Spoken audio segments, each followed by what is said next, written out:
வருஷத்துக்கு முன்னாடி சுச்சி லீக்ஸ் என்னும் ட்விட்டர் பதிவின் மூலம் ஒட்டுமொத்த தமிழ் சினிமாவையும் புரட்டி போட்டார் பாடகி சுசித்ரா.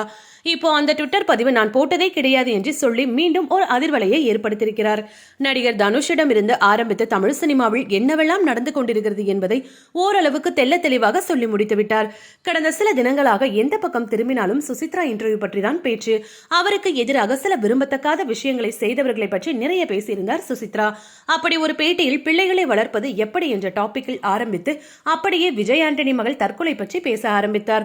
விஜய் ஆண்டனியின் மகள் மீரா கடந்த செப்டம்பர் மாதம் வீட்டில் தூக்கிட்டு தற்கொலை செய்து கொண்டார். 12ஆம் வகுப்பு படிக்கும் மீராவுக்கு இருந்த அதிக மன அழுத்தம் தான் இந்த தற்கொலைக்கு காரணம் என்றும் சொல்லப்பட்டது.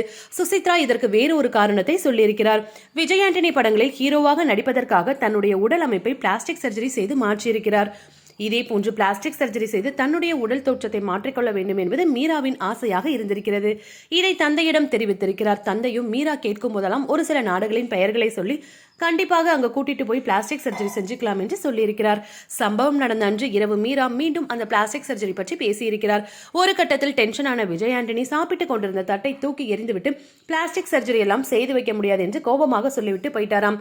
அப்பாவின் இந்த பேச்சால் மனம் நொந்து போன மீரா தற்கொலை செய்து கொண்டதாக சுசித்ரா தன்னுடைய பேட்டியில் சொல்லியிருக்கிறார். இது போன்ற சினிமா மற்றும் சீரியல் தொடர்பான செய்திகளைக்கான சினி டைம்ஸ் சேனலை மறக்காம சப்ஸ்கிரைப் பண்ணுங்க.